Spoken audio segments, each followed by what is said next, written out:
I'm Ryan Pulaski. My wife and I own Bodywise Physical Therapy in Epping and Stratham. Personally, I've been a physical therapist for just about 20 years, probably a little bit over 20 years now. And we've owned our practice in Stratham since 2000, or Epping since 2007. And I love helping people get back to the things that they love. So that's something that really brings me joy. And now we can do that with a larger population that we have in Stratham as well. Today, I'm going to talk about shoulder health, specifically posture and how important that plays a role in shoulder health. And also, I will answer any questions that you may have about the shoulder itself. I don't have any fancy images or anything like that to show you. Today is really about showing you through some posture. I might even bring you out into the clinic and kind of show you some specific exercises that I like. But if you do have a question, just don't be afraid to interrupt me. Just ask away, and I'll be happy to answer that. And really, with the shoulder, the biggest thing that we see, the number one reason why people have shoulder pain or develop shoulder pain or have rotator cuff issues down the road is due to the shoulder positioning with everyday activities. And for the most part, it's not their fault. It's the way they were born. It's the way that they developed over time. And in my opinion, I would say probably 95% of people, the shoulder is positioned in a way that later in life, and due to our activities that we do, will present itself with shoulder issues. So just like the back, you're more likely to have a shoulder issue in your life than not, for many reasons. So it's very common to see. I've had issues in the past. I've had rotator cuff tears myself. Karen, who's my wife and also part owner of Bodywise, she's had a rotator cuff tear too. And God, we know about this stuff, and this still happens to us. So A, don't feel guilty if it does happen to you. B, no, well, this happened, I'm just going to move forward. And that second point is really important, is there's so much that we can do to help heal the shoulder, to get it to a point where it's not hurting as badly, and also prevent it from occurring in the future. There is a time for surgery, but as things evolve, as the medical field evolves, it happens less and less and less. Initially, when I started as a physical therapist, if you had any type of rotator cuff, it eventually led to some type of surgery, and that's really not the case these days. I like to tell our patients that if you have a severe tear or a moderate to severe tear, most likely you'll have some type of surgery in the future, and that surgery has a great result afterwards. It's much better than it used to be. The recovery times are a lot less than they used to be as well. And the results long-term are a lot better than they used to be. So we're in a lot different position, even 5 years ago, with the shoulder, with outcomes with shoulder surgery and such. But I digress.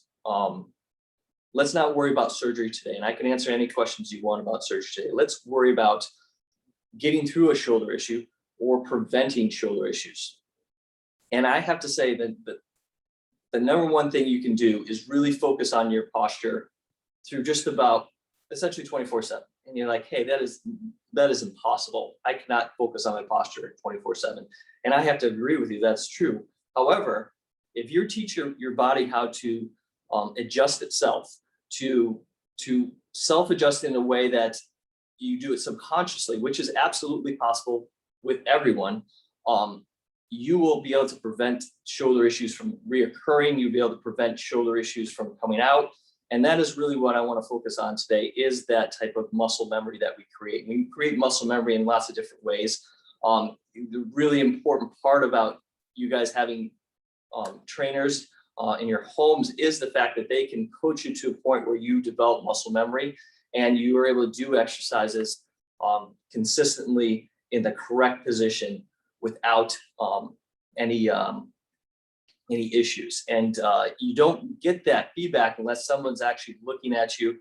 You don't get that feedback unless you're looking at yourself. And that's really the first thing you really want to do with your shoulders, is have someone watch you, or you have to watch yourself in your posture. Now, bear with me a moment. I'm going to stand up and I'm going to demonstrate a little bit about the most important thing with the shoulder and the most important thing you can do to help self-correct too. Give me a moment here. So this is the side I've had a rotator cuff tear on. And this is me relaxed. And you can see how my shoulders kind of forwards a little bit. All right. So this is the side I don't have a rotator cuff tear on. This is me relaxed. Now the difference between these two sides is the shoulder position. I'm right-handed, so that deals into it. And I've had other things happen to this side. But you see how forward that is opposed to this side, which is a little bit more straight.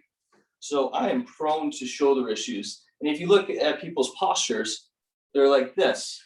When I type on the computer, I'm like this. I can constantly remind myself back here. And the important part about that fact is that if I was to do the same thing with this shoulder down forward like that, I am decreasing the space where the two bones can move around without hitting each other or without squishing any of the ligaments, the blood vessels, the nerves, and all the other soft tissue that encompasses that shoulder. So if I bring my shoulder in kind of like my right side and I raise my arm up, that's as high as I go. And you can do this at home too, is if you have a good shoulder, you push that shoulder forward, you raise your arm up, you can't go any higher than that. And the reason is that you're just pushing two bones together and squishing your rotator cuff, you're squishing your nerves and all those things. But as soon as I bring my shoulders down and back like this, that arm goes all the way up. Because I went from this much space to this much space and I allow more movement. Now, there's an easy way to kind of think about that. When you do any activity, including sleep, that shoulder should not be like this. It should be like this. All right.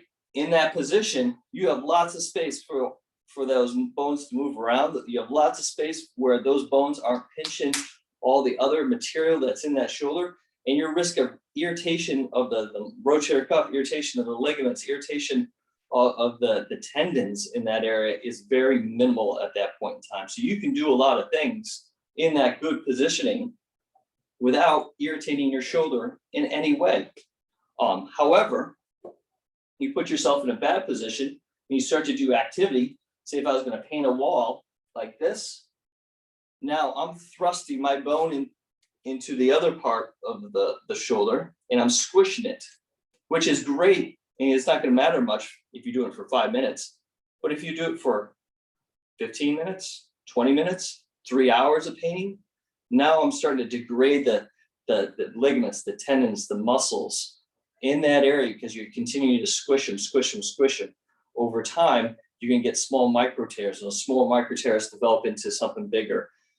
They can be small tears, and then you lift up something that's a little bit too heavy, and that small tear turns into a moderate tear or a large tear. And that's how you develop shoulder issues over time, where you develop bursitis. All those things develop all from one thing, that poor posture. And there. So when I lift, when I work out, or if I'm doing like chopping wood at home or anything like that, I'm really conscious of this shoulder here, which I have previous issues. So when I get tired, my shoulder automatically does this. And I need to constantly remind myself to come back here. And I do that in 2 different ways. I focus on my sternum right here, and I make sure I push that sternum out. When I do that, it automatically puts my shoulders back, and it forces me to squeeze back in there, that lower section of the shoulder blades. So when I do this, it puts me in a good position, and I can lift, I can move things around, or I can go through my weight program in the correct possible way for my shoulder, and I'm not creating any impingement. If I get lazy about it, or if I can't see my reflection in the mirror, or I'm just thinking about other things, and my shoulder starts to do this, now I can start to feel issues down the road. You know, I can feel pain at night. It's like, oh, I was probably not, doing that correctly at that point in time. Now, you heard me talk about sleeping. Sleeping also can contribute to shoulder issues. And it applies in the same exact way, in the fact that you have a shoulder that is down like this or up like this. for extended period of time at night. And if you've ever ridden in a car for a long period of time, where this in the back seat, where at least I got long legs, so the seat is pushed back against you and your knees are all up like this, and you're spending time back there in the back seat, and you get out and you can't walk because your knees are so stiff from being in one position for so long. So think about sleeping at night. You're in this position for what, 4 hours, 5 hours before you turn, maybe 2 hours, even 20 minutes in one position like this, where you're pushing that bone up into the other bone and you're squishing all that material down in that one space. So that's going to cause increased pain as well in the mornings. If people wake up and they're stiff, they have some shoulder issues, or they develop pain and they're hitting that Advil, in the morning opposed to in the evening, and that tells me, hey, that's something happened at night opposed to something happening maybe the day before. So think about shoulder positioning when you're sleeping. And we get a lot of people who sleep on their side or sleep on their stomach. And if you can avoid sleeping on your stomach, you avoid a lot of other issues too. So just try not to do that. But if you do, we can talk through that. But if you do sleep on your side, sleeping not on your shoulder so much as sleeping on your shoulder blade. And that seems weird at first. And I'm thinking about actually showing you what I'm talking about here. Give me one moment and I'll see if I can make this happen, all right? Because I do have a table here. Let's see if we can, yes, I think I can make this work. Hopefully the tablet doesn't fall and we lose out. I'm still here. We got our bed. So, sleep on that shoulder. Here's me sleeping on the shoulder. My arms all cupped up like this. And not only is this bad for my right side, it's also bad for my left side because I'm forced this up in here. Optimally, what I want to do is kind of hug a pillow, kind of something like this, have another pillow here and such. Let me roll over on my back so I can show you what I'm talking about the other way. So we were here like this, and really the big change is doing this. So I'm on my shoulder blade opposed to my shoulder. And at first I tell people that, and they really cannot see that at home. Like that seems like such a big change to just lay in my shoulder blade. But if you look at it, it's really only a few degrees. And it's going to take you probably 3, 4, maybe 7 nights to get used to something like that. But if you can get used to that, it takes so much pressure off your shoulder, and you hug a pillow on the other side and you're going to have a lot less pain at night.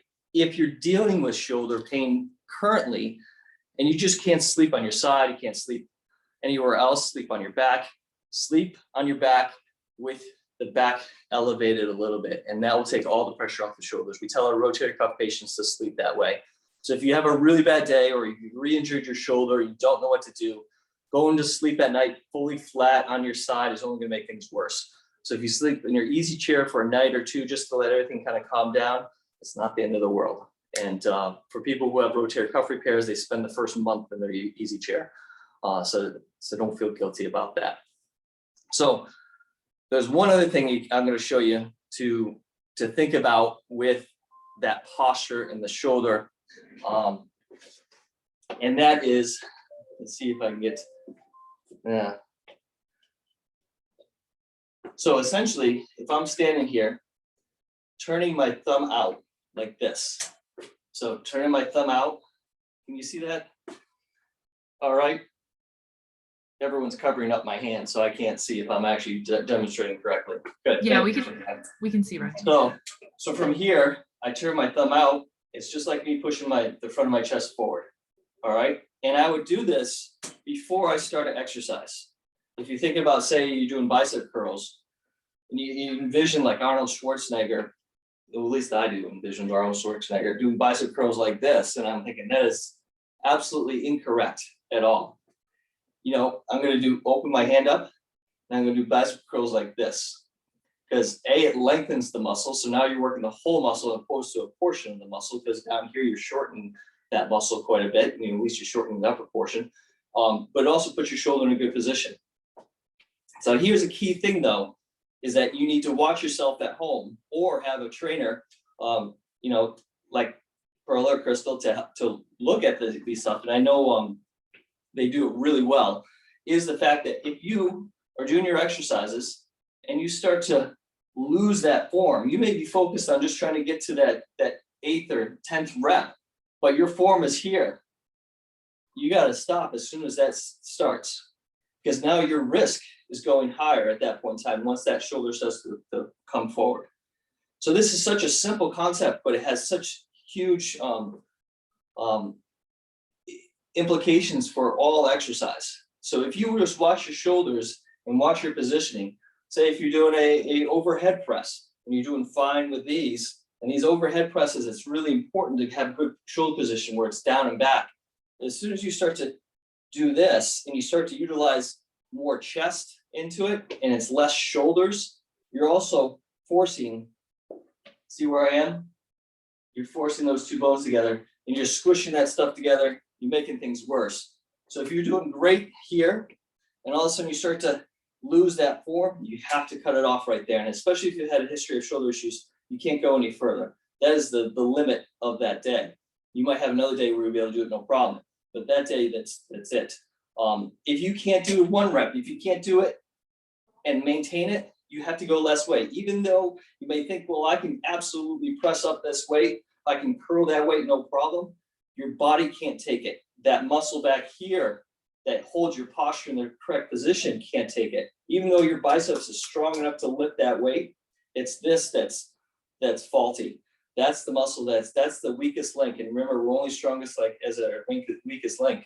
And that's that weakest link back there that's forcing us into a bad posture. And that's why having someone to look at you and say, hey, you're doing it incorrectly right there. You need to readjust right there. And if they can't do that and they keep falling back in that bad position, moving it to a different weight is going to be something that not only will prevent injury, but will also start to heal injury too, because you're starting to build up the right muscles that develop posture. Going back to what I started off with, is that this should be done 24/7. I really believe that, is that I've learned at night when I roll over on my shoulder, subconsciously I roll back over here because it doesn't feel right. And you can do that during the day, is that quickly look at your reflection in the mirror. And if you're walking by through, by a store, just kind of look at what your shoulder's doing. Have your spouse take it, hey, your shoulders are forward, are you slumping down like this? And do little fixes throughout the day. No one expects you to be 100% 24/7.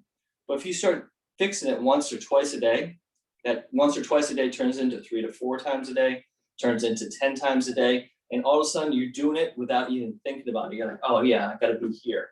And the same thing will happen when you're working out. You're going to get reminded about it with your trainers. You're going to look at yourself in the mirror and say, oh, I got to do this with my shoulder. And after a while, you're going to get into an exercise and you're automatically going to put yourself in the best possible position. You're going to do the exercise and you're not even going to think about it because it's become muscle memory. So it's very simple, but I could keep going on about how important that is. And I'm not going to get into fancy pictures about the anatomy and physiology of the shoulder because that can get kind of dry. But just take this one little thing and apply it to your life, and you will prevent shoulder issues and start to improve your shoulder issues. It's really all about adding space to allow more movement without compressing all those soft tissues in there. Now, does anyone have any questions about that? Jackie, of course, I love it.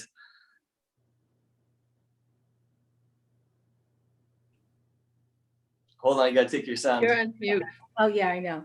I have a question for you. You were talking about rotator cuff issues and stuff. What about frozen shoulder? Yeah, so that's a very good question there. Now, frozen shoulder, we absolutely want you to move it as much as you can. And there's true frozen shoulder, which takes anywhere between 4 to 15 months to go away. It runs a cycle. It's almost like a virus in many ways, and they're not sure if it's actually linked to a virus. It could be. They're not positive about that, but true frozen shoulder does kind of go that route, and you really see it in women. In fact, I've never seen a true frozen shoulder in a guy, and then mostly it's between the ages of like 45 and like 65 is the ages you see that true frozen shoulder. With that sense, really any movement at all in good posture is going to be the most important thing you can do. It's just continue to move it as much as you can, continue to strengthen too, but just know that you're going to have a wide variety. You're going to have it kind of cycle up and then cycle down. If you don't do anything with it, you're going to have that cycle be a lot longer. But if you start to move it, you start to work it a little bit, you work on pain control, massage, that cycle is very quick. But everyone goes through a true frozen shoulder, always goes through a cycle where they have very little movement, no movement, no movement, no movement, and starts to slowly get better, slowly starts to get better, and it's a thawing side of things. And that's a true frozen shoulder. But you get a lot of diagnoses from physicians that say, oh, it's frozen shoulder, when in reality it's a rotator cuff issue, where it's a bursitis or tendonitis or a long-term a tendinopathy, meaning like that tendons got to the point where it's past tendonitis. It's in a different stage of tendonitis. It's chronic tendonitis. So you see that same type of thing occur with that, but that cycle is within a month or 6 weeks time. But a true frozen shoulder is over 4 to 15 months at a time. Any other questions? Yes. So I have an autoimmune disease, and the Spondylitis Association recommends 30 minutes of prone lying a day, which I find very helpful, actually. But how do I do that safely? Yeah, well, that's a great question. So think about those same positions. Like this is not going to be okay. Now I get really. Exactly. Think about our tables at work that you just mentioned about, and how the positioning is most comfortable for you, right? That head in good position, and your arms not like this, or even like this, which doesn't feel good either, right? It's almost down like this in a way. And so putting your position, you roll up a towel at home, so you have a little head position there to put your head in a towel. I can absolutely show you what that looks like later, and making sure your arms are not like this, or at least not like that for a long period of time. Here, you move them constantly, so it's not in one position. But yeah, that prone lying for that type of condition is very important, and something you're going to want to continue your whole life for good reason. Yeah. Any other questions? Crystal, you always have a question. Yep, of course I do. All right, Ryan. So when I recently, and I think it has to do with my posture, but recently when I've been, just because, for what I do, I find myself, on the computer like this, or like I'm using just this one hand like up because my laptop's up so that people can see what I'm doing. So like the posturing, the ergonomics for the setup, I already know are not ideal. But what I've noticed recently is, like, when I go to lay over my foam roller, and I've got the foam roller kind of mid back, kind of like right below my scapula, and I go like, I've been putting my arms back to try and get some like flexion and, stretch out. And I've been noticing it's weird to pinpoint, but it's either like in the front right here as I bring it back, or it's like directly in the back somewhere, kind of like in this general area. And what I noticed today, interestingly enough, was that like when I was doing it, I was actually feeling, because I have a previous injury that I kind of like ripped something in here, which is rears its head from time to time, but I've been really trying to like focus on it, roll it, and all that sort of stuff. But I started to feel this as well. What are your thoughts on that? So in this position here that you talk about, and I have to say, I run into the same issue with myself. I get into these bad postures too. So don't ever feel guilty about that. It's just something we all have to change. Just happens, gravity. It just happens. So what you're experiencing there is the front part of your pecs are shortening there. This, okay. Yeah, but the underside of the rotator cuff in here is also shortening a little bit. Some of the teres in there. And your lats are shortening too because of the position here. I'm You know, think shrinking. about it, well, yes, you are. Because Okay. I won't go into that, but think about the lat pull downs, all right? Yep. This is at the fully extended point of a lat pull down, Yep. up here. So what would be the reverse of that? Down here, Yeah, right. so, right? Yep. Even further down, so that lat is being shortened. So as soon as you stretch it out, which is a great thing that you do with the foam roller, that's awesome. And I'm gonna give you another thing to try, is that you're just, with the lat comes down here, attaches in this area here, so. And that lat is also attached to the underlying structures, it's attached to the structures around it through fascia and all the other stuff. So you're feeling that lat being stretched out and pulling on those other structures in that sense. Yeah. And that's a good thing that you're stretching out in those ways, that you do feel that.